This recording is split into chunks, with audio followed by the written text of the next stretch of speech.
बड़ी खबर तो ये है, बिग स्टोरी मैं समझता हूँ, जो कहते हैं ना कभी हम ऐसे बिग स्टोरी कहते हैं, बम शेल जिसको कहा जाता है, वो बम शेल ये है कि इनके अजीत डोवल साहब जो हैं वो सिक्योरिटी एडवाइज़र हैं इंडिया के, वो ये दावा कर रहे हैं अपने इस क्लिप में कि मेरी पाकिस्तान के यहाँ पे 15 से 20 जो हैं लेफ्टिनेंट जनरल्स हैं, 15 से 20 सिक्योरिटी ऑफिसर्स, फिर कहते हैं lieutenant generals and over and above, जो इन्होंने कहा आमिर भाई ने कि उसके बाद तो 4 स्टार होता है।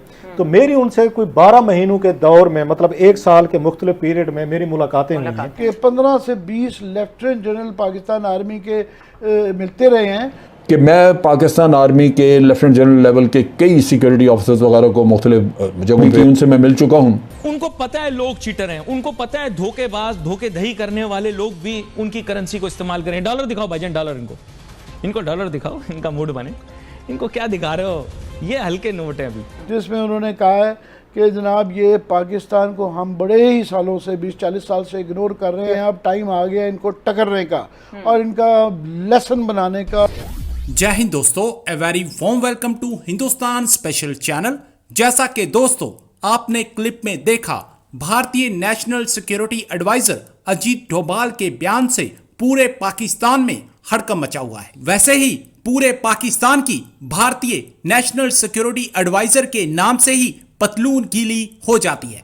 और अब इस बयान ने तो पाकिस्तानी आर्मी की पोल खोल कर रख दी है। पाकिस्तानी आर्मी में पहले ही करप्शन के कई केसेस मौजूद हैं और अब एनएसए के इस बयान के आते ही पाकिस्तानी आर्मी की असलियत जग जाहिर हो गई है। पाकिस्तानी अवाम देख सकती है कि उनके जनरल छुप छुपाकर क्या करते रहे हैं। सबके सामने वो भारत को बुरा भला कहते हैं, लेकिन छुप छुपाकर वो भारतीय एनएसए से मुलाकातें भी करते रहे हैं। अब पाकिस्तानी मीडिया में ये बहस बड़े जोरों शोरों पर उठ खड़ी हुई है कि पाकिस्तानी आर्मी में कितने जनरल गद्दार हैं। कल जो इशू है जिस पे बड़ी खबर है मैं समझता हूँ, जो इट वेंट ऑन नोटिस्ड, बड़ी खबर तो ये है, बिग स्टोरी मैं समझता हूँ, जो कहते हैं ना कभी हम ऐसे बिग स्टोरी कहते हैं, बम शेल जिसको कहा जाता है, वो बम शेल ये है कि इनके अजीत डोवल साहब जो हैं वो सिक्योरिटी एडवाइज़र हैं इंडिया के, वो ये दावा कर रहे हैं अपने इस क्लिप में कि मेरी पाकिस्तान के यहाँ पे 15 से 20 जो हैं लेफ्टिनेंट जनरल्स हैं, 15 से 20 सिक्योरिटी ऑफिसर्स, फिर कहते हैं lieutenant generals and over and above, जो इन्होंने कहा आमिर भाई ने कि उसके बाद तो 4 स्टार होता है। तो मेरी उनसे कोई 12 महीनों के दौर में, मतलब 1 साल के मुख्तलिफ पीरियड में मेरी मुलाकातें हुई हैं। अब इसमें उन्होंने ये डिफाइन नहीं किया कि उसमें सर्विंग हैं या रिटायर्ड हैं, बट तो उनकी वो कहते हैं मेरी मुलाकातें उनसे हुई हैं। अच्छा, रिसेंटली जो खबर आई थी, DGISI जो है हमारे, इनकी दुबई में मुलाकातों के हवाले से आई थी कि ये मिले थे वहाँ पे, उसमें जाके अजीत डोवल साहब से मुलाकातें हुई थी, जो बाद में उनको सहाफ़ियों को बुलाया गया था, उनको ब्रीफ किया गया था, उसमें ये बात बताई गई थी कि हमारी वहाँ से इंडिया के साथ एक मेरे दिसंबर में जो मुलाकात हुई थी आर्मी चीफ एनएसएस की मीटिंग हुई थी, हमारे एनएसए की उनके उनसे हुई थी, तो वो उस वक्त राब्ते थे इनके, और दोनों साइड चाह रही थी कि कश्मीर रिलेटेड हम कोई ब्रेक थ्रू करें, जो पाकिस्तान बार बार कह रहा था ना कि आप 5 अगस्त वाले अपने स्टेप्स जो हैं 2019 वाले वापस करें तो फिर बातचीत होगी।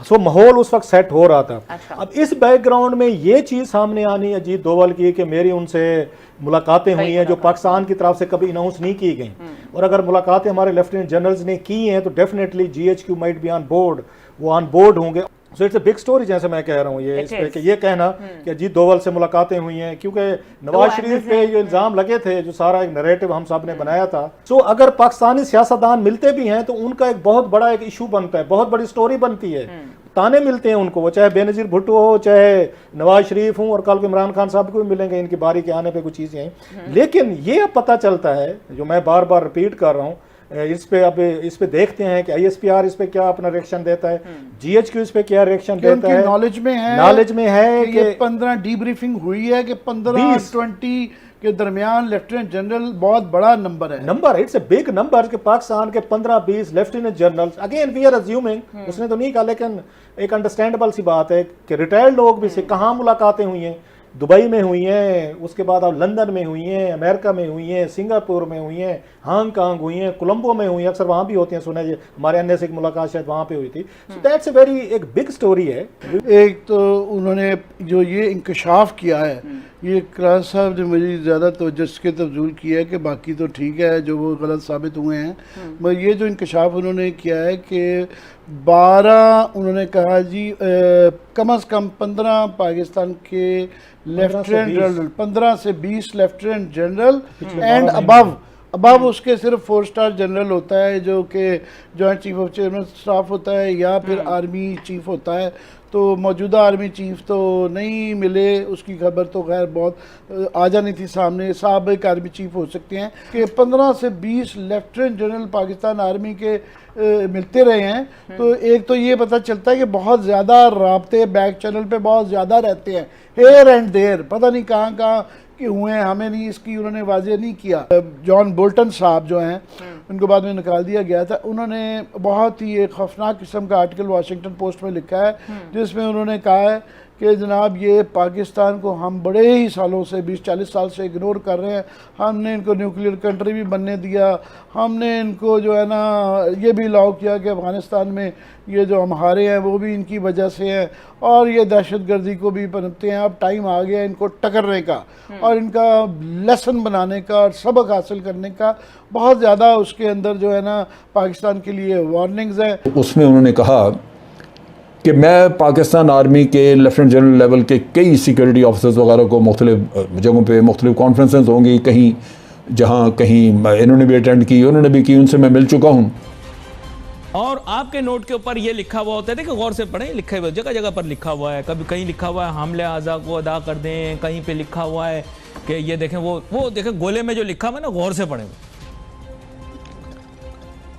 कि हलाल जो है हुसूल रिस्क जो है वो इन इबादत है, क्योंकि पता है कि लोग चीटर हैं। तो उन्होंने अपने डॉलर पे क्या लिखा हुआ है, उनको पता है लोग चीटर हैं, उनको पता है धोखेबाज धोखेधही करने वाले लोग भी उनकी करेंसी को इस्तेमाल करें। डॉलर दिखाओ भाईजान, डॉलर इनको डॉलर दिखाओ, इनका मूड बने। इनको क्या दिखा रहे हो, ये हल्के नोट हैं अभी, इनको डॉलर दिखाओ।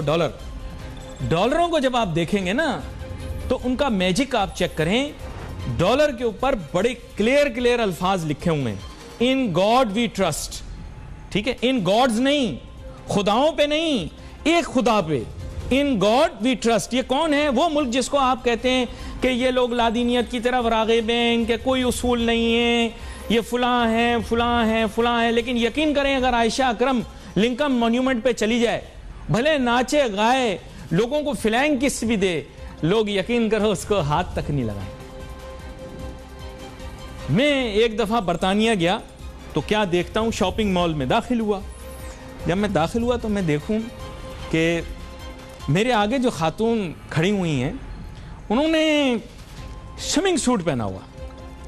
अब सारे गोरे, कोई उधर देख रहा है, कोई आंटी खड़ी हैं वो उधर देख रही हैं, किसी ने बच्चे को गोद में लिया हुआ, एक पाकिस्तानी खड़ा हुआ मेरे अलावा, वो ऐसे देख रहा हो जैसे उसने कभी कोई चीज़ देखी ही नहीं। क्योंकि तुम लोगों की ये ख़त्म नहीं होती ना, वो जो आमिर भाई को बहुत ज़्यादा है, क्या कहते हैं उसको, हाँ समझ गए आप, हाँ पता है मुझे, सबको पता है सब। अंकल आप तो खास शौकीन हो।